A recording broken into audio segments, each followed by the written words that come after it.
diamonds stay with you. You're never gonna hear my heart break. Never gonna move in dark ways. Baby, you're so cruel. My diamonds stay with you. 8.8% of veterans develop suicidal thoughts over the study period.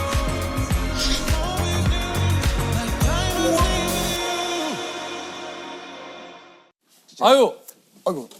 안녕하세요. 아이고, 반갑습니다. 이쪽으로 오시죠. 안녕하세요. 반갑습니다. 반갑습니다. 네. 제가 소개해드리겠습니다. 희망과 절망의 경계선에서 마음의 골든타임을 지켜내는 예일대 정신과 교수 나종호 교수님이십니다. 아유, 안녕하세요. 반갑습니다. 네, 안녕하세요. 저는 나종호라고 하고요. 미국에서 예일대 정신과 교수로 일하고 있습니다. 네. 아니, 그 예일대도 이거 명문대인데 이 예일대가 어디 있는 거죠? 예일대는 뉴헤이븐이라는 네. 그 뉴욕에서 한 1시간 정도 걸리는 굉장히 작은 도시예요. 아, 거기에 있습니까? 일단 JFK로 가서 이제 1시간. JFK에서는 한 1시간 반, 2시간 정도. 네네. 뭐 어디 JFK 가보신 적 있어요? 아니 없습니다. 거기를 이제 그렇게 부르더라고요. 잘 모르는데 뭐 JFK로 가시니까. 아, JFK 공항. 맞죠, 맞죠. 네. 예, 예, 예. 맞습니다. 이게 이제 교수님이 서울대 심리학과를 나와가지고 서울대 의학전문대학원을 진학을 해서 하버드 보건대학원에 가셨다가 뉴욕대 정신과 레지던트를 거쳐서 지금은 예일대 의과대학에서 근무하시는 거죠? 네, 맞습니다. 야, 이름만 들어도 뭐 그냥 아니, 명문대를 뭐 하버드까지 거쳐서 뭐 어디서 얘기하면 거짓말이라고 하겠어요. 아니 진짜 서울대 심리학과를 나와가지고 야, 아니 이게 이 과정 다 거치려면 이게 몇 년 걸립니까 이게? 심리학과 4년이고요. 의과대학 4년, 4년, 8년. 보건 석사 1년, 1년. 레지던트 4년, 그다음에 펠로우 1년. 14년. 아, 그러면 거의 나의 20, 30대의 대부분을 그렇죠. 그냥 공부로 보내신 거예요? 굉장히 많은 시간을 보낸 건 맞습니다. 네. 이제 교수님도 보니까 원래 심리학을 전공하다가 뒤늦게 의사가 되신 거라고 그래요? 그렇죠. 저는 원래 심리학과를 졸업을 하고 네. 근데 심리학과 다닐 때부터 좀 정신 건강에 좀 관심이 많았어요. 그러다가 이제 제가 좀 주변에서 사람들을 좀 많이 잃었거든요.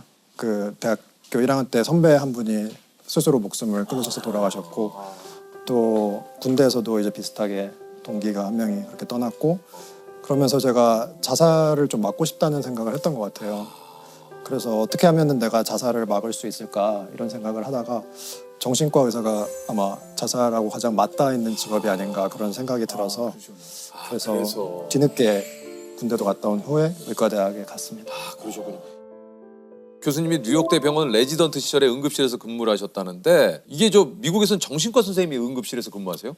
네, 그 미국에서는 자살 생각이나 이렇게 스스로 목숨을 끊고 싶다는 생각이 들면 병원에 가는 게 좀 어느 정도 보편적으로 받아들여지는 아, 네. 그래요? 네, 그리고 뉴욕 같은 경우에는 이제 주마다 조금씩 다른데 응급실에 정신과 응급실이 따로 있는 데가 있어요. 그래서 신체적인 응급실이 따로 있고 정신적 응급실이 따로 있는 거예요. 야, 이거는 참 또 몰랐어요. 네. 미국은 응급실에 정신과가 또 따로 있다라는 게. 이제 밤에 응급실에 올 정도면 굉장히 그렇죠, 위급한 그렇죠. 상황이잖아요. 그래서 자살 생각이라는 게 결국 밀물, 썰물처럼 이렇게 들어왔다가 다시 나갔다가 이렇게 하거든요. 그래서 그 시간을 확보해 드리는 게 가장 중요하고요. 사실 정신과 약이라는 게 이렇게 먹자마자 바로 드는 게 아니라 좀 시간이 필요하기 때문에 거기에서 어떤 직접적인 치료를 한다기보다는 이제 시간을 가지고 네네 그렇게 하는 겁니다. 그 어떤 충동을 느끼고 실행에 옮기기까지 시간이 뭐 어느 정도 걸리나요? 보통 평균적으로 10분 정도 걸린다고 해요. 10분이요? 네, 그래서 굉장히 짧기 때문에 그 순간순간에 개입을 하는 것만으로 이제 자살의 위험성을 상당히 낮출 수가 있어요. 네. 아니 근무를 하시면서 사실 이런 시도를 하셨다가 생존하신 분들도 많이 좀 보셨을 거 아닙니까? 네. 보통 이렇게 그분들께서 이제 깨어나시면 어떤 얘기를 주로 하시나요? 대부분 10중 8구의 경우에는 내가 살아있어서 다행이다라고 말씀을 하세요. 그래서 제가 실제로 뉴욕에서 병원에 일할 때 거기에서 자신 얼굴에 총을 쏜 할아버지가 있었어요. 근데 이게 다행히 비껴가서 여기 일부가 손상이 되신 거예요. 그분한테 이제 제가 살아계셔서 기분이 어떠시냐 이렇게 물었더니 정말 이제 한쪽 얼굴이 손상이 됐기 때문에 웃기도 쉽지 않으신데 살짝 웃으시면서 그래도 살아있어서 다행이다 이렇게 말씀하셨던 환자가 기억에 남아요. 제가 응급실에서 정신과 좀 문제, 특히 자살 생각으로 오신 분들한테 꼭 드리는 말씀이 오늘 병원에 와주신 결정 정말 잘하신 결정이에요. 이렇게 말씀을 드리고요. 용기 내주셔서 고맙습니다. 이렇게 말씀드립니다. 연기 내주셔서 고맙습니다.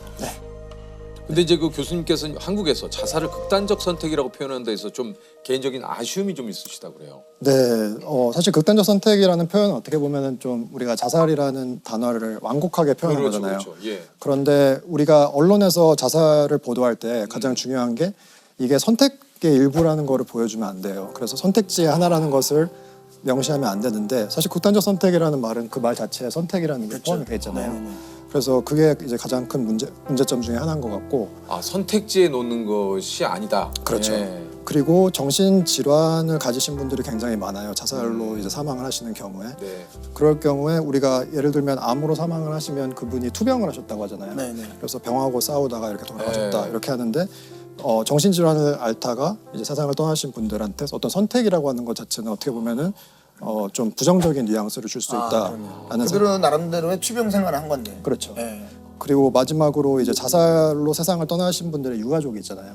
그런 분들은 굉장히 죄책감으로 괴로워하시는 경우도 많고 그분들이 실제로 가장 듣기 싫어하는 말이 너희 가족이 왜 그런 선택을 하셨냐 이런 질문이라고 해요.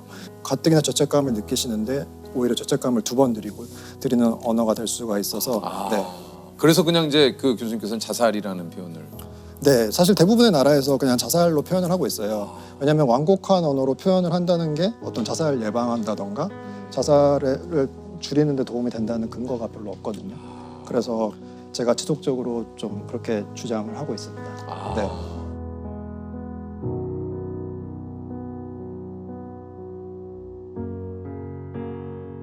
아니 우리 교수님을 만나 뵌 김에 저희도 이제 우울증 자가 진단을 한번 우울증 자가 진단 문항입니다.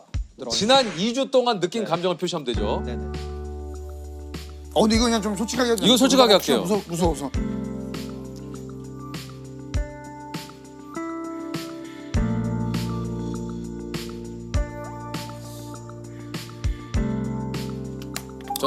네. 뭐 아니 실제로 저는 방송이라서가 아니라 네. 있는 그대로 2주간의 감정을 그냥 진짜 딱 했습니다. 네네. 0점이 나오셨습니다. 네. 네네. 예. 전혀 그러니까 모든 증상이 없으시고 굉장히 건강하신 예. 되신 것 같고요. 조세호님은 3점. 네. 네. 3점은 괜찮은 겁니까? 네. 보통 이제 충분히 할 수 있는 그렇죠. 건가요? 네. 네. 근데 이게 진단을 하는 건 아니고요. 약간 네, 네. 스크리닝을 하는 거예요. 그래서 그렇죠, 그렇죠. 5점에서 9점이면은 약간 경미한 우울감이 있다. 그 다음에 10점 이상이 되면은 이제 미국에 있을 때는 정신 건강 전문가를 만나보라고 추천을 하는 점수가 10점 이상이에요. 검사해 보시면 의외로 10점이 넘는 분들도 굉장히 많으실 거예요. 근데 뭐 모든 분들이 다 정신과 혹은 뭐 상담을 받으시라는 게 아니라 아 내가 지금 마음 상태가 이렇구나.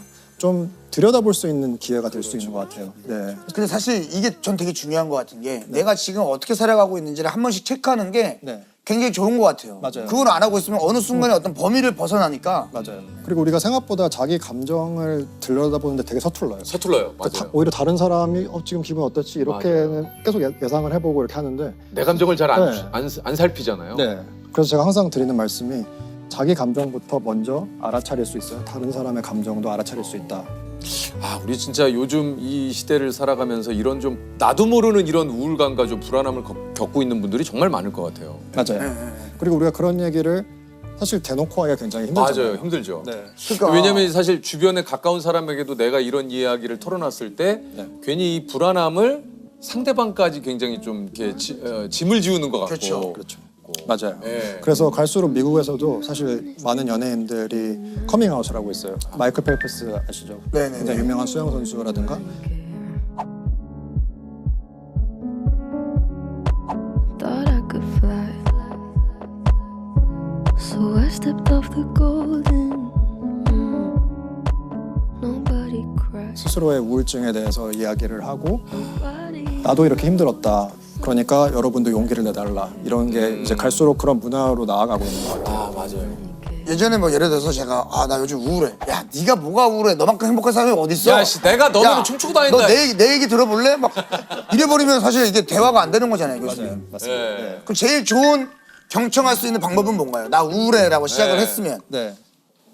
친구가 우울하다고 했을 때 그냥 옆을 지켜주는 게 저는 사실 굉장히 중요한 것 같아요. 맞아요. 그리고 이분들이 이제 우울해지기 시작하면 내가 정말 다른 사람의 짐이라고 생각하거든요. 그리고 아까 자살도 결국에는 스스로가 짐이라고 생각해서 이렇게 떠나려는 경우가 많고, 그렇기 때문에 이제 그분들한테 너는 나한테 짐이 되고 있지 않고 나는 어디서든지 너를 도와줄 수 있다. 이런 마음을 갖는 게 중요한 것 같아요.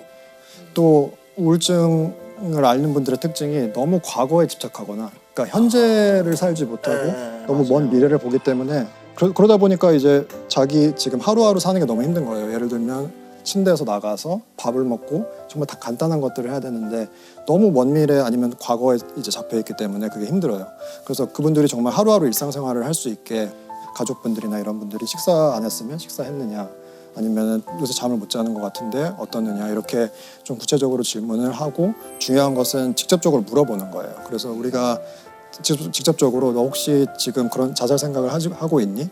하고 있다면 어떤 계획을 세운 적이 있니? 이런 이야기를 하는 게 제일 중요합니다. 오히려 직접적으로 얘기하는 것이 가장 중요하다. 그렇죠.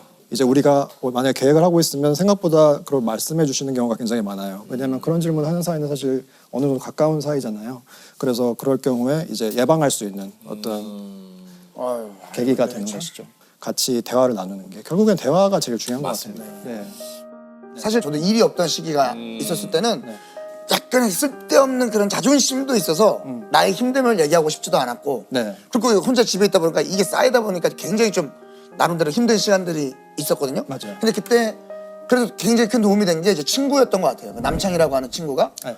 내가 너보다 더 힘들어라고 얘기를 해서 거기서 굉장히 제가 아니 근데 그때 지금 예, 예. 지금 얘기는 아까 내가 더 힘들어 그런 거 하지 말라고 아니, 그러는데 남창이가 뭐라고 했냐면 내 얘기 한번 들어볼래 하면서 걔 얘기 들어보니까 되게 나같이 힘든 애가 또 있구나 이 생각이 들면서 서로가 굉장히 야 그러면 우리끼리 힘드니까 근데 우리끼리 대화네. 그냥 거기서도 대화네요. 서로. 대화가 되면서 네. 뭔가 나의 그 힘듦을 공감해 줄 수 공감. 있는 사람이 네. 있어서 서로 힘들다는 걸 확인하는 거. 그러니까 그때 고마웠던 거는 묵묵히 그냥 제가 막 주저주저 떠들 때 옆에서 그냥 들어주더라고요. 그렇지. 그리고 마지막에 제일 고마웠던 거 야 나 자고 갈게 그러더라고요. 그 한마디가 오늘 밤 내가 혼자가 아니라 누군가 그렇지. 나를 좀 맞아요. 지켜줄 수 있겠구나. 든든하지, 좀. 든든하더라고요. 네. 굉장히 중요한 말씀이 아까 제가 잊고 말을 못했던 게 혼자 두지 않는 게 되게 중요해요. 네. 왜냐면은 정말 같이 있다는 것 자체가 굉장히 큰 힘이 되지 않습니까? 그래서 제 친구가 이제 자살로 그 세상을 떠났어요.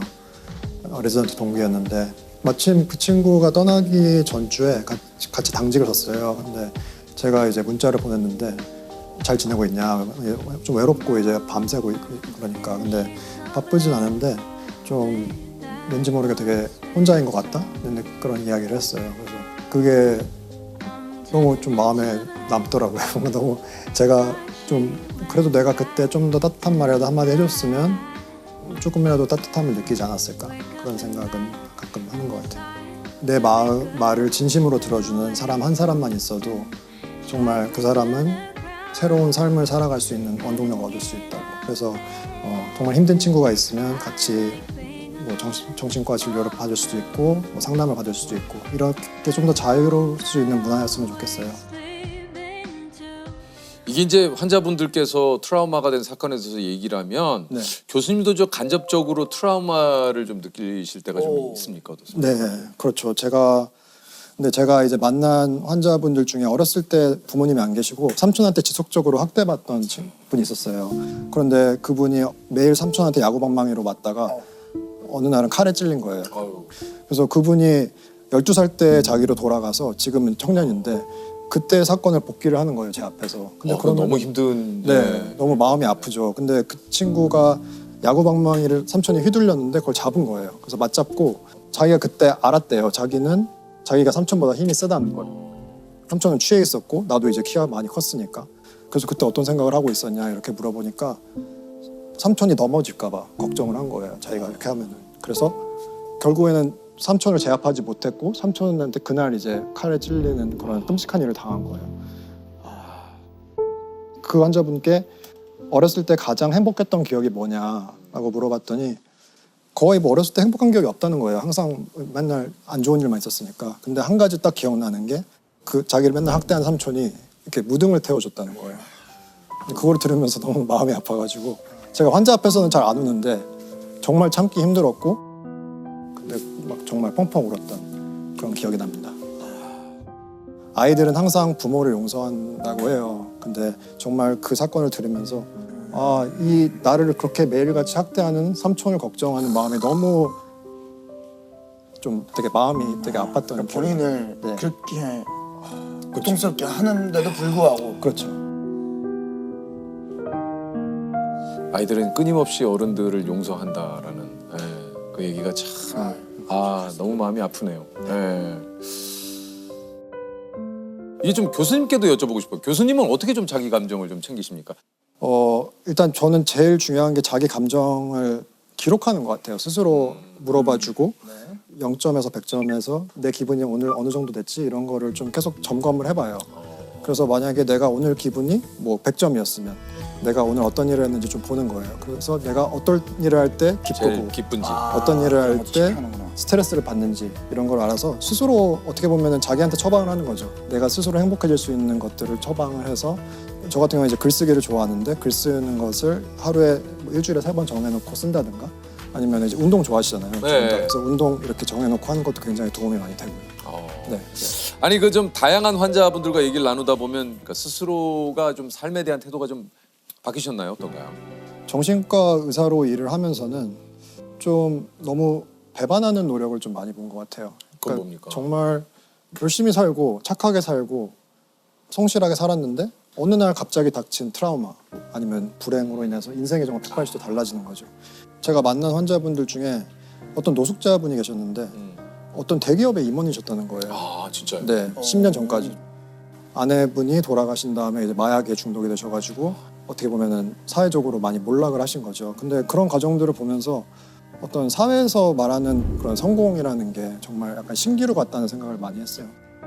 내가 이룬 것이 물론 내 노력도 있지만 사실 굉장히 많은 부분이 운이었다라는 생각을 많이 하게 돼요.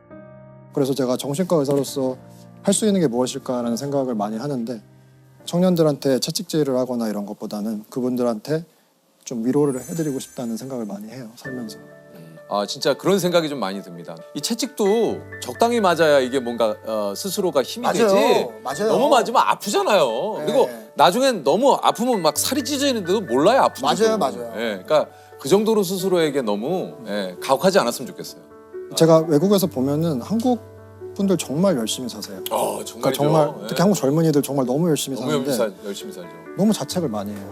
맞아. 왜냐면 제가 봤을 때는 누구보다 열심히 살고 있는데 맞아요. 뭔가 잘못되면 스스로를 탓하시는 것 같아요. 그래서 좀 자책하지 않으셔도 될 것 같다는 말씀을 드리고 싶어요. 저는 한국 오면 되게 놀라는 게 다들 너무 막 옷도 잘 입으시고 다들 너무 이렇게 완벽한 느낌? 근데 정신건강에는 좀 힘들 수도 있는 것 같아요. 오히려 그런 완벽해야 된다는 마음들이. 그래서 이제는 우리가 좀 조금은 더 스스로한테 관대하고 타인한테도 관대하고 우리가 항상 괜찮을 수는 없고 괜찮지 않아도 그 자체만으로 서로 이해해 주는 것 괜찮지 않아도 괜찮고 다들 그러면은 더 정신적으로 더 건강해지시지 않을까 그렇게 생각을 합니다.